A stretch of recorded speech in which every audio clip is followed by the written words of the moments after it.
Hey, Paul and Scott, how you doing? Doing well, my friend. Good to see you, Randy. Excellent. Good to be seeing you, Great to see you, Randy. There you go. Awesome. Well, really excited to have Paul Irving and Scott Barker. Both are partners at GTM Fund. Scott's also co-founder and Paul's also platform director.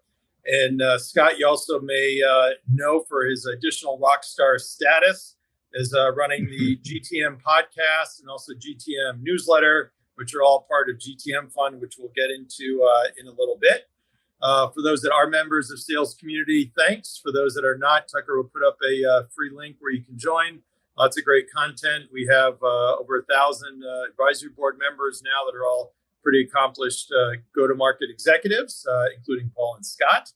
And lots of great content and events and other things on there that can be useful as well. We also are sponsored by Phone Ready Leads. It sounds totally goofy, but they can really help improve your connect rates. The typical connect rate, if you're doing cold calling, is 3 to 5%. If you use Phone Ready Leads, I call it, goes through their swizzle. They figure out who has a higher propensity to pick up the cell phone. I do, as an example. And then the pickup rates are more like 20 to 30%. So you can get a uptick of like 5 to 10x. So you can either do with less SDRs and BDRs, or you can enjoy huge productivity gains. They've got a lot of great smaller companies as customers. Some of the recent bigger ones, Workday, Talkdesk, Hitachi, and others, some really great company. So getting on here, we're trying to figure out how we first met. And between us, we couldn't quite figure it out, but we know it was when Scott and Max were at Outreach. And we met and I think pretty much fell in love from there and hung out at SaaStr and got to go to your great event in Arizona, Camelback, and some other things. So it's been a great relationship over the past few years there as well. And I've been a happy LP in the fund, which has been great. So from my experience, kind of what Paul and Scott bring to bear is just fantastic relationships, a great, I'll call it newer age, go-to-market expertise around kind of what do you do, how do you do it around the, tech stack, amazing relationships. And I know of huge help to your portfolio companies. I'm a individual investor, and I think probably half a dozen or 10 of them as well. And I know all the CEOs are super pumped. And although you've got a lot larger players that are invested in the companies, I think to a person, they'd all say you guys provide the best value. So that's great. One of them is Ted Blosser, who's a CEO of WorkRamp, says GTM Fund has been great with intros and connecting us with the broader GTM community. Highly recommend them for your cap table.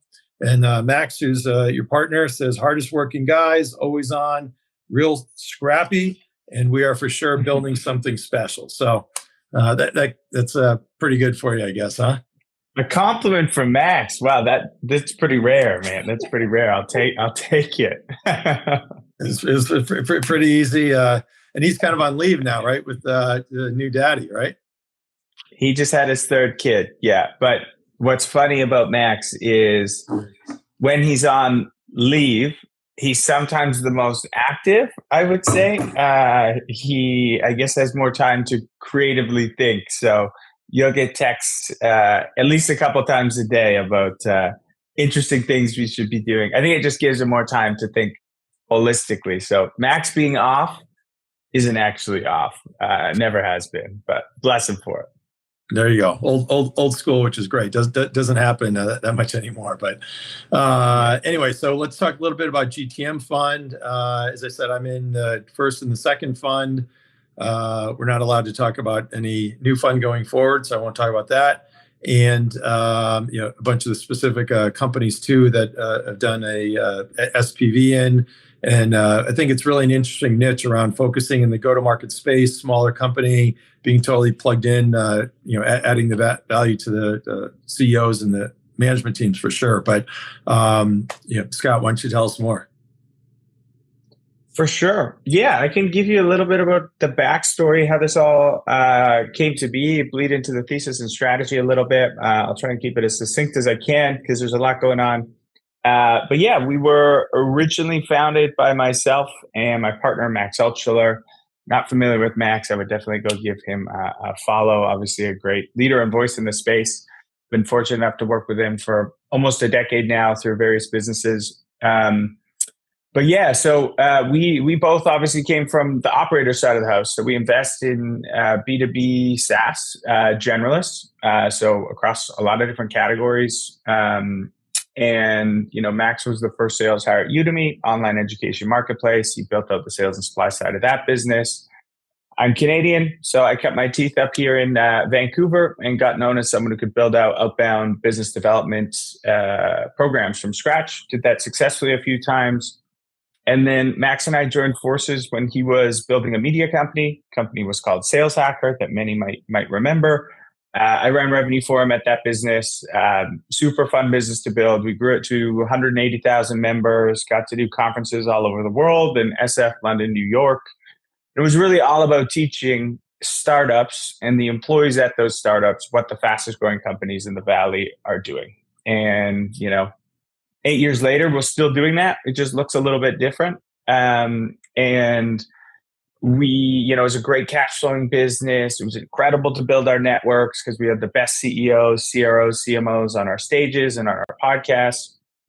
But, it wasn't a software company. So we figured we'd probably sell it one day and we'd get a media company multiple, not a software company multiple. So that's what really kicked off the investing journey. Max took a lot of those profits from the media company and started angel investing them back into this community. And we had kind of inadvertently built this really proprietary deal flow channel because some of the best founders in the world would come to our community and ask questions about sales, marketing, tell us about their growth rates. So that led to a pretty crazy angel track record, pre-seed into Outreach, Gong, Bombora, Carbon Health, like a lot of great companies. And then, some of our executive friends started asking to give us money to invest on their behalf. We didn't have a vehicle set up at that point, but we did keep that idea in our back pocket. Fast forward to 2018, we did get acquired by Outreach, now the leader in the sales engagement space. And very fortunate that right after the acquisition, they went on just an absolute historic run. I think it was like 20 mil to 250 mil ARR in the 4 years that we were there. Max was the VP of marketing. I ran partnerships. Super formative experience. It was amazing to watch Manny Medina do his thing and all the blood, sweat, and tears that comes with building a $4.4 billion company.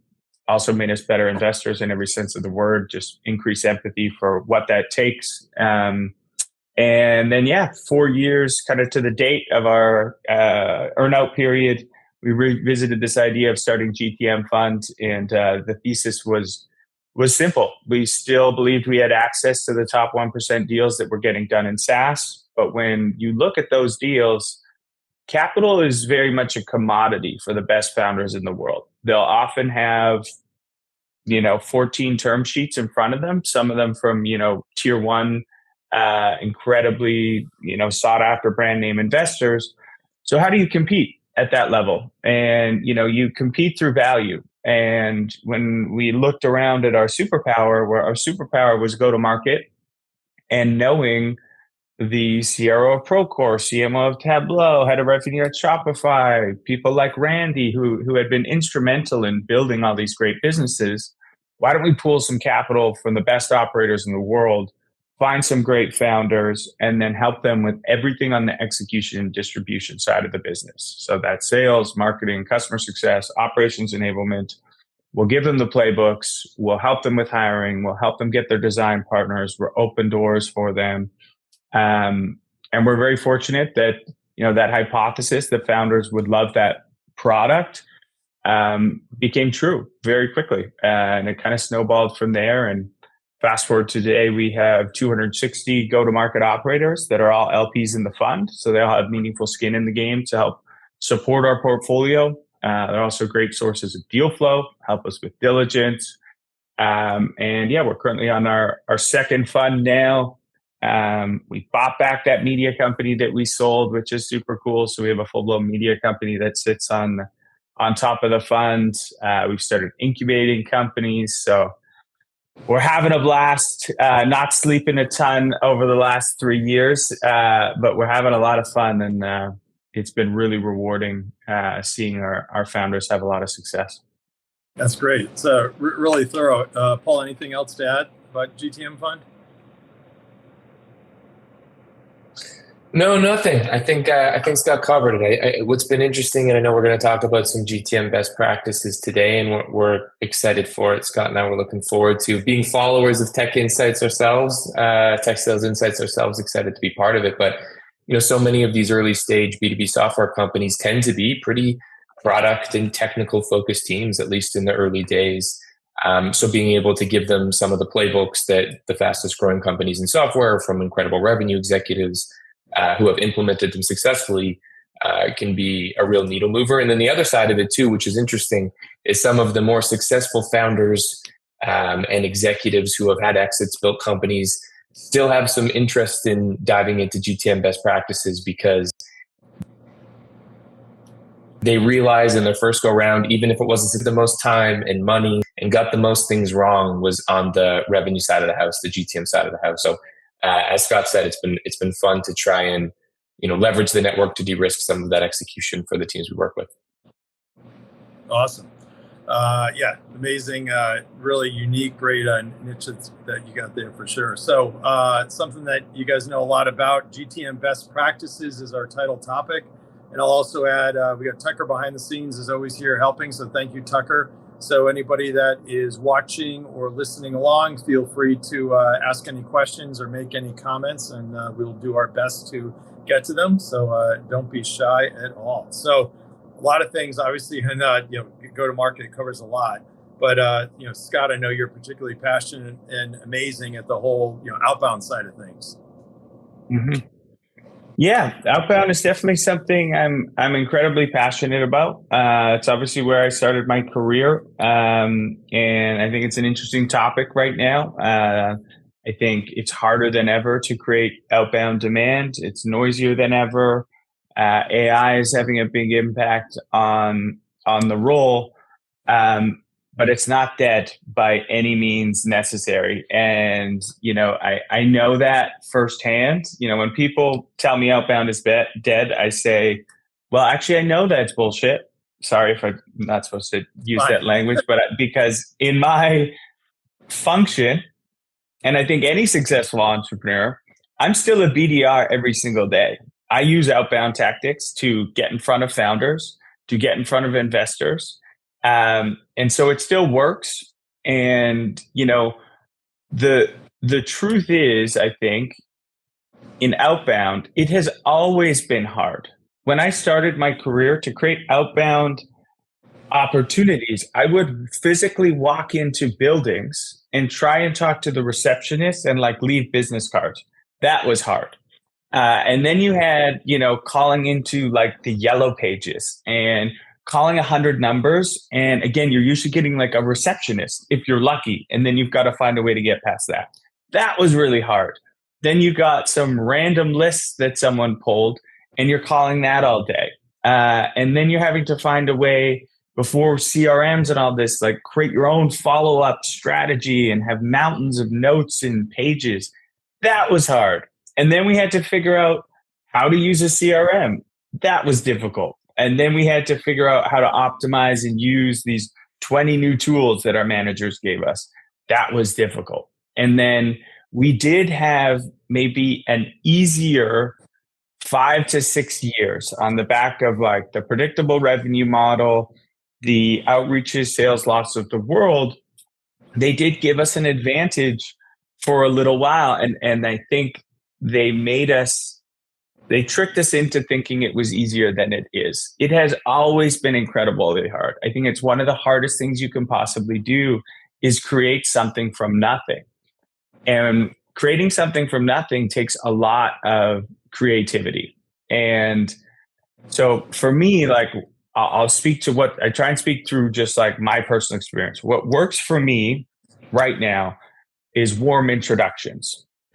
So how can you get more warm introductions? Well, I spent my years cultivating my network, showing up in communities, building communities, sharing valuable content. That has put more nodes in my network. And now I know not everyone has the luxury of doing that, but if you're starting your career and you maybe just got out of school, like you have a network, and some of your fellow students are now working at company X. Start there. You know, they can intro you someone up the line and then hopefully get a meeting there. You then take that meeting, be like, okay, this person looks a lot like this person. Let's now go reach out to them. And like, you should be building this sort of tree that is a very natural progression. I think we got obsessed with messaging. We got obsessed with positioning. It doesn't really matter what your email says if it's not hitting the right person or you're getting a warm introduction based on trust. We also got obsessed with velocity. So I think BDR leadership and BDR teams should spend more time thinking about how can I map the path of least resistance to the person I want to talk to, and how can I do that from the most trusted source? And then the last few things I'll say there is, one of the things early in my career that I think I got right was understanding that your executives work for you, even if you're a BDR. And they do have those networks. And it is okay if you are thoughtful, have done your homework, to hound them for their network and leverage them. And the last piece is just like be creative. Sometimes the things that your boss are going to tell you, you know, run X amount of sequences, you know, do this template, do that. Okay, do that to make them happy, but carve out 15% of your time to run your own experiments. And you are paid because you have a brain and you can think creatively. And I'll give an example of this. Very early on in my career, I was working at a fintech company, and they would give us these arbitrary campaigns, BD campaigns, where they'd be like, we're tackling dentists this week. We're tackling golf courses this week. And it was pulled out of the air. And they would give me a list, and I would call them. And it was a very low hit rate. We had to make like 100 dials a day, send an absurd amount of emails. And I remember one day just like thinking, all right, we're selling payment processing. Sure, some dentists need it, but like who actually is the most likely to need it? And that's probably new businesses. They probably don't have a solution yet. So I remember my first month in that role, going and spending my time after work looking for every new business registry, and those are all online. And I would get in early and I would call all the new business registries instead of the stupid list my manager gave me.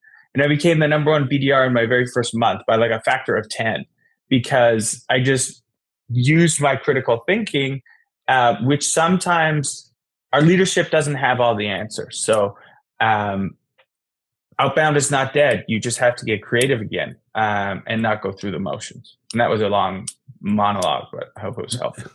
That's all right. Yeah. So, Noor, thinking about leveraging relationships. So, Dave Noor, who's I think also LP, has a cool new app he's working on called Avneer. But a lot of times, getting the executives kind of don't wake up saying, okay, who do I know that you can help with? But for sure, having the sales teams being aggressive to say, how can we figure out, who do you know with the relationships, depending upon kind of the age of the exec, they may or may not be good on LinkedIn for sure. So with Paul, with outbound, anything else to add? No, actually, it was a couple of things, Randy. I actually learned from you early in our relationship and getting to know each other, but kind of piggybacking on what Scott mentioned, because we couldn't agree more, especially when we're talking to earlier stage teams, or if you have a particular ACV level where that level of individual work is really, really meaningful. I think at any size company, it still becomes important, for your most important target accounts to map your network and leverage warm intros wherever you can. But Randy, one of the things I remember we had a conversation about a couple of years back was how to handle those. So it is a lot of responsibility to manage those C-level, VP level relationships and to treat them with care, to do your homework, as Scott said, to make sure the person who is the connective tissue for that introduction is prepared with the right context, the right timing, They know what they're asking for. They know what the hopeful outcome would be, because that person is spending social capital on behalf of you and your role in your company, and having, I think, the right amount of respect for what they're doing to support you, whether it's someone internally, or maybe it's an investor you have on the cap table, or maybe it's an advisor you have for the company, or just someone in your personal network that could be a useful person to leverage, is treating those nodes in your network with, the amount of white glove respect and sort of treatment that, they're delivering to you on the value side of things. Because if you treat it right, those people will be helpful for you in the future. If you, burn those bridges aren't coming back anytime soon. So I think the only thing I would add to it is just map out your process, do your research, understand the value that's being delivered to you from those relationships, and treat it with that level of, care and respect. Yeah, for sure. Great points. Do you want to go deeper on that? Because I know you're in a position where you get asked all the time from portfolio companies, people in our network, for introductions. What is the best kind of template for an introduction that then makes you go, oh, this is awesome, I'm excited to make this intro? Because, there is a lot of times when people make these asks that I'm like, I don't know enough. Like, how am I going to spend this social capital when I have very little information? Yeah, it's a really good question. I think there's a couple layers to it. The first one is when you're doing the initial reach out. So say I'm the point of contact, I'm the sort of valuable executive or network or investor on the cap table, and sales team is coming to me looking for introductions, is make it simple for the person to see where they can add value. So if you can curate a list of introductions that are in your, cold accounts, or, they're in your funnel and you're looking to, move up to the executive level with the relationship and move them, throughout the sales process. But send those companies those relationships and let the person self-select which ones they're able to make a valuable introduction connection with. I sometimes get a pipeline list with 250 companies in it. Scrolling through every single one of them to try and dig where my network overlap is hard. Do that work for them up front. Say, hey, here's the 10 I think you can connect this to, and here's the person we want to talk to. When they self-select into them, I think the worst version of this is the templated blurb where I fill in name and personalized introduction, and then they just have a copy, cut and paste on their company, what they do, what the service is. The best ones are really personalized. Okay, I can introduce you to 3 companies from the list of 10 that you sent me. I know these people well. Send me a personalized email I can forward along with maybe a Loom video, some other content that's personalized to the individual who's going to be receiving that email. And then I can send it forwarded with my note of support and my note of my own context. I think it's the people that do the work for you and then make it hyper personalized, make it hyper relevant, and then follow up with you afterwards. I think that's the part that really gets missed, is even people who do exceptional upfront work don't do the back channel after the conversation. Hey, how it went, how you can support again. Those are the people that we're going to want to work with, time and time again. And then the last one, and this is a little like, I'd say, addendum to that, a trick we learned from Mark Costaglo and Raul from Noble, one of our founders. We're doing it together, and I hopped in and helped out. Was, sometimes you get the introduction subject line, introduction to Randy at Sales Community, and it gets sent to me, and then I'm supposed to forward to you. Is instead of having that as the starting point, if you just caught up with a sales team from a company that you love their product, if I'm the connector, I'll send the first email to the sales rep and say, hey, great catching up. I love this new product or feature or this new capability that you guys are launching.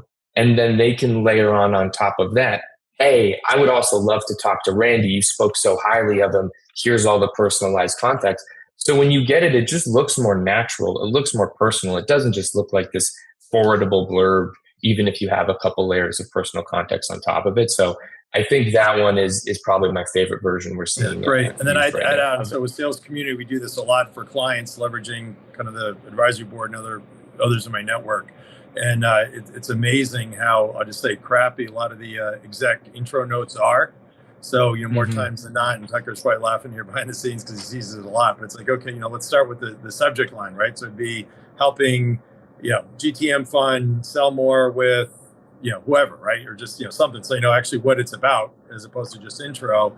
And then I prefer bullets. Some people, want to have, sentences, but I think it's, sharper and crisper, but however you get it across, no particular order, but saying, and it would be a note that I would send. So send it to me and I'm going to copy and paste. So it goes from me to you.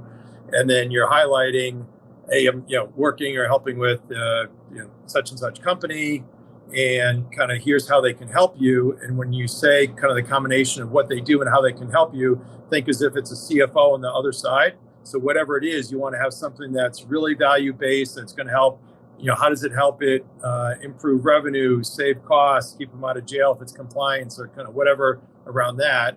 And then, mention some specific customers that you have so you don't sound like just a startup, and anything relevant to that specific company. So with GTM Fund, that would be the example here.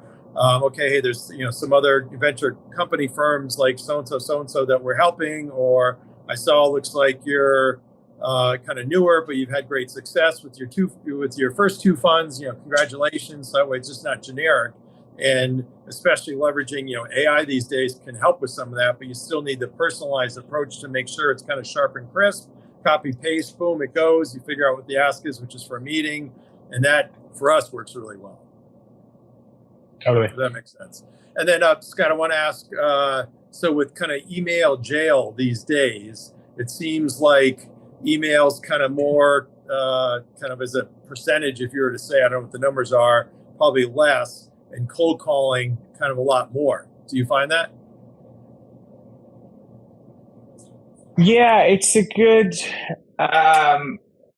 if I was running a team today, I would, and obviously everything is dependent on kind of like stage and what you're selling and ACV.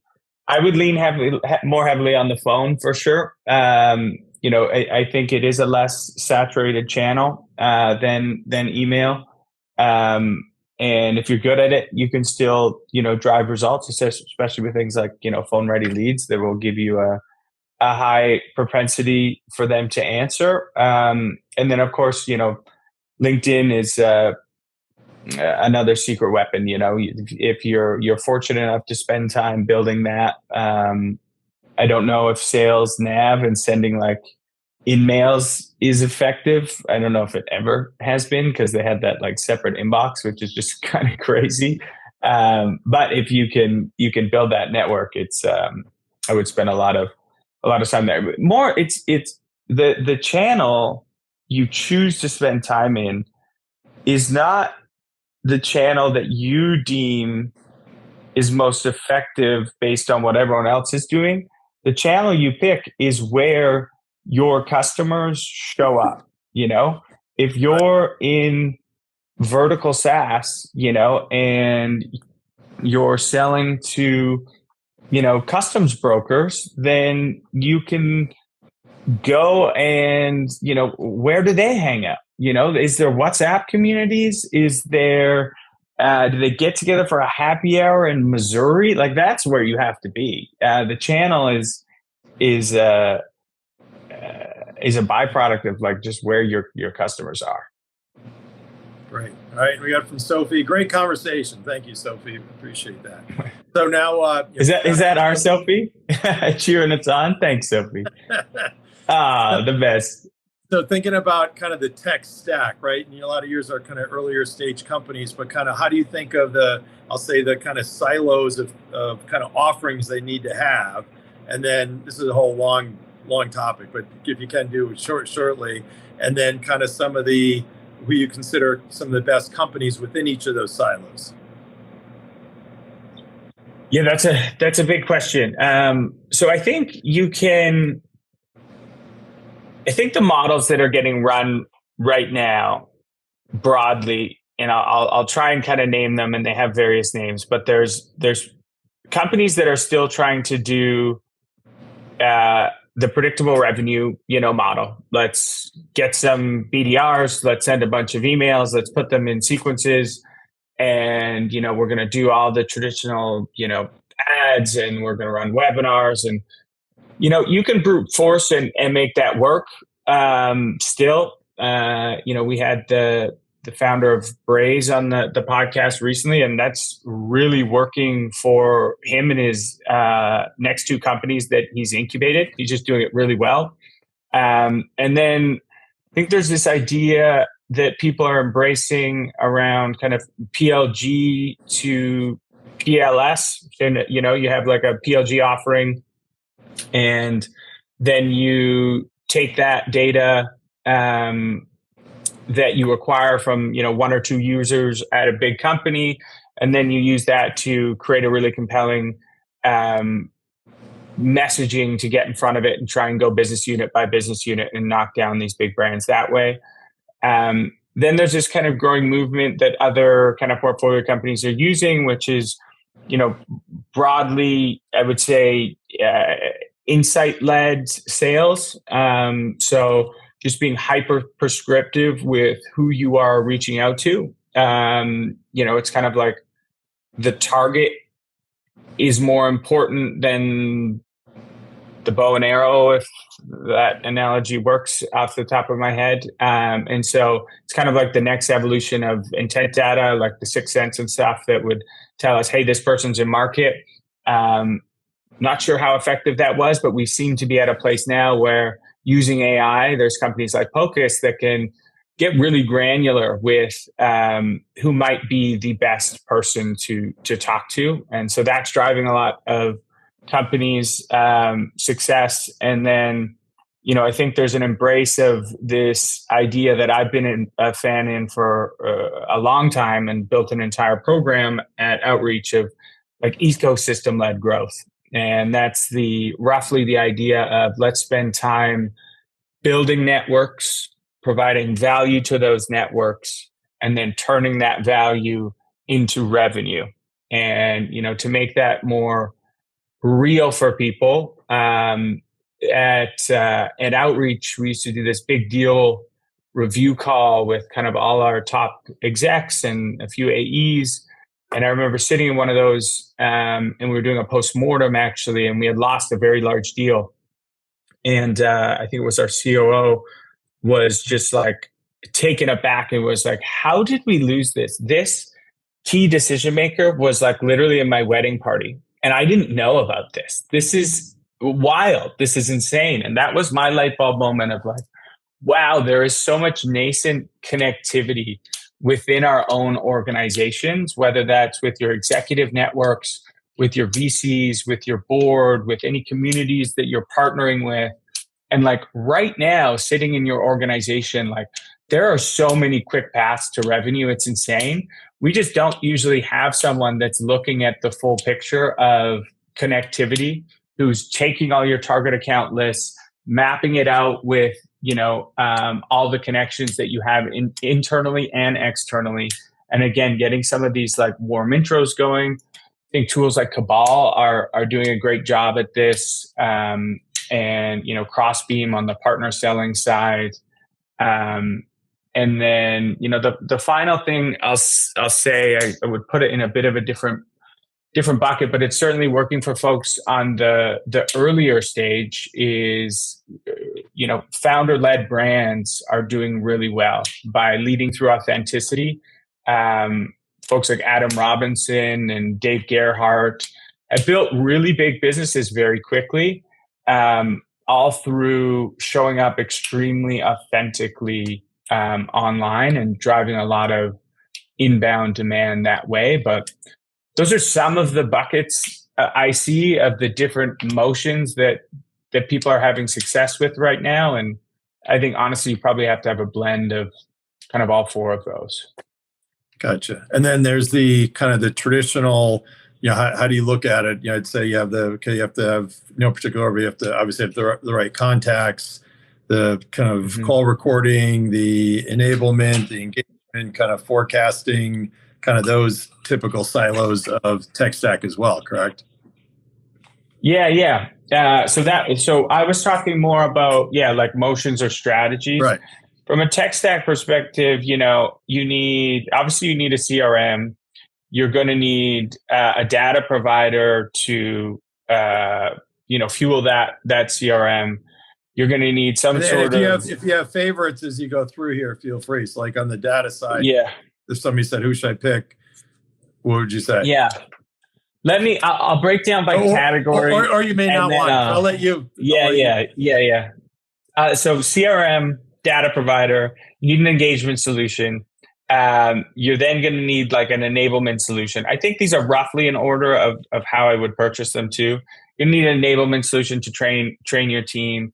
And conversational intelligence is pretty key as well. And I would say those are kind of like more or less the table stakes ones, at least on like the sales side.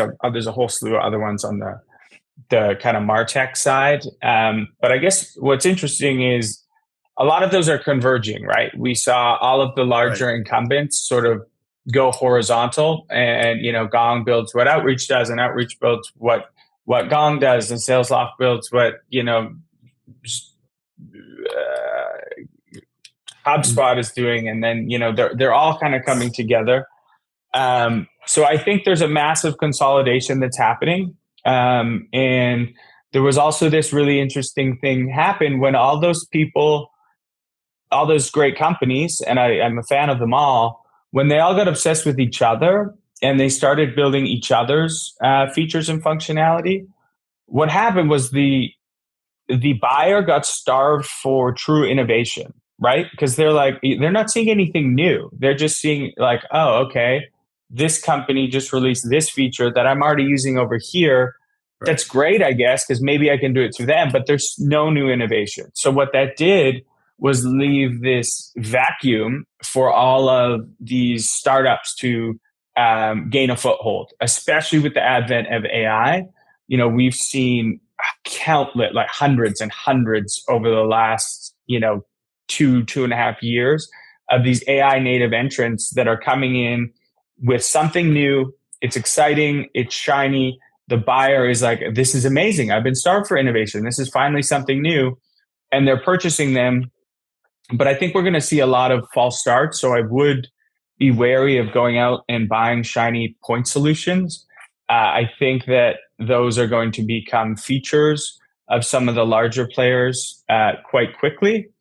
And, I think another big trend is, I think it's going to become table stakes pretty soon. And like Apollo's doing this well, where your data, you don't have to have a secondary data provider, right? Like even at Outreach, I think we had like 8 data providers that we would pump in through all our various sales and marketing campaigns, which is insane. It costs a ton of money. I think we're at a place now that data should just automatically live in whatever tool that we're using. And I think that's going to play a big part in the future. But I think we'll see consolidation. We're finally seeing some new innovation. And yeah, we're super excited to kind of be at the forefront of it. We've did hundreds and hundreds of interviews with all of our go-to-market execs on like, okay, what do we actually need to power this new go-to-market motion? And we think we've got a pretty good idea. So I can't speak too much about it, but we're actually incubating our first company out of the fund, backed up by these 260 CROs who have given us so much insight. And it's going to be called Operator. Mark Costaglo is the CEO, obviously prolific CRO from Outreach. And we're going to be fully coming out of stealth in likely in September. So keep an eye on it. That will be our best guess at where the RevTech is going. Awesome. So stay tuned for that. Yeah. So time flies here, but as we get to the end, if anybody else has questions or comments, feel free to chime in. And we had a whole kind of laundry list of other things to talk about. But I talk too much. I'm sorry. That's no problem at all. Yeah. So from what you see in the kind of portfolio, any other kind of best practices you'd like to mention? Yeah, I think I'm going to just highlight one of the things that Scott mentioned along the way as well is I think there's some really interesting companies that are providing you a layer of data that allows you to be much more prescriptive with who you're reaching out to, when you're reaching out to them, what exactly you're saying, what channels you're using. Scott mentioned Pocus. They're fantastic. We're huge fans of their team. I think there's a bunch of others, and even some of the data providers that are providing some, level of workflows that's along that line. But it goes back to, and you mentioned it, Randy, email being a really difficult channel right now. It's noisy. You can get put in, email inbox jail. You have to be careful with, especially some of these AI SDR tools, the volume that's getting sent out, burning through your domains, and then people just tuning it out, treating their parts of their inbox as white noise. And so these tools that allow you to, and I think Scott outlined I'd say the infrastructure you need to be successful, but one to layer on top are a couple of these data and workflow providers that can say, hey, of your prospect list, here's who you should reach out to, here's when, here's why, here's the channel. Especially if you're a product-led company or have a big expansion motion, you can get some great indicators on product usage, where customers are getting stuck, where they're having a ton of success, and leveraging that to reach out to the adjacent organization, leveraging that to reach out to a higher level contact at that company to upsell and expand. So I think that kind of second and third level data layer has been a really interesting and fruitful one. Yeah, absolutely. And then, as these companies are doing the hiring and onboarding, everything else, Scott, anything that you see around kind of just the best practice around talent management or sales training? Yeah. So hiring, I think, has slowed down across the board. I think people are getting more methodical with their hiring. I think teams are still contracting. I think my only thought there, and I recently had a chat with the CRO of Procore, which I won't share too much because the episode's dropping soon. But I think we got really obsessed with fairness in tech, which obviously fairness is important, but there is certain individuals that we hire that have a outweighted impact and add so much more value. And I think it's really, really important when you identify those people that you do everything in your power to retain them, to give them the resources they need to level up. And, whatever bans you have don't exist for those people, because truly there is just a handful of folks that move these massive corporations. So if you're lucky enough to find one, do everything in your power to retain them. It's similar like to customers, it's the 90% of the value comes from a handful of customers, 90% of the revenue, same internally. So treat your people really, really right if they're doing a great job. And, training, I think there's some cool things with AI now for younger sellers where you can jump on and, have get a bunch of cycles in with like an AI buyer. I think that's fantastic. We used to run kind of mock cold calls with my team all the time, but now you can use AI. And so if you're willing to put in the work, you could spend an hour a day talking to your AI buyer and get really good on the phones. And so I think there's a lot of cool things there. I think enablement is changing, and it's changing to in real time. I think is cool. Awesome. Great. Well, wealth of knowledge. We hardly even touch the surface, but just so much great info, Paul and Scott. Really appreciate it, and great having you. So for folks that know me, I like to say if there's any PG Randy story you'd want to share. I love it. I'll kick this one off, Paul. I'm sure you have one. Well, I'll sneak two in because I've been talking this too much this whole time, so I'll just keep it going. One is Randy hosts the most amazing retreat and event ever in Beaver Creek with the sales community. Is just like the most high class, incredible revenue leaders, no ego, super humble. So we did have a moment, outside smoking cigars after a great day on the hill that I'll always remember fondly. And then the other one, which I love, we were down at SaaSter at Postal's party. It was like a Oktoberfest party, and we were catching up, and we were having a couple beers. And you always had a backup beer because you didn't know when they were going to close down the bar. And I loved it. It was my favorite thing ever. You would order two at a time, and just one was chilling there. And I was like, man, this guy gets it. He's just ahead of everyone else. So I loved it. Yeah, those events, you never know when it's going to shut down, right? I don't tell you the truth. The backup beer, it's key. Appreciate it. Thank you so much. Paul, I don't know if you'd have anything to add.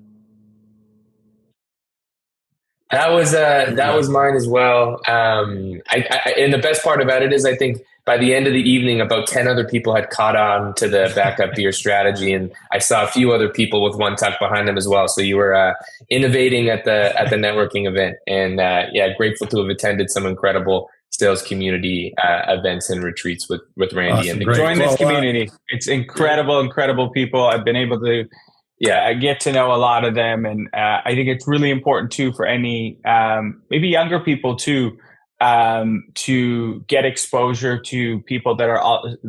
What I really appreciated is it's not all just people that are in kind of this little software bubble of selling software to other software. These are incredible leaders from spanning all different industries that have worked on deals in the hundreds of millions of dollars. And I think we do need this knowledge transfer from kind of our strategic AEs in software into some of these people that have just incredible insight selling into very large enterprises. And I've always learned a ton hanging out with your crew. So thank you, Ryan.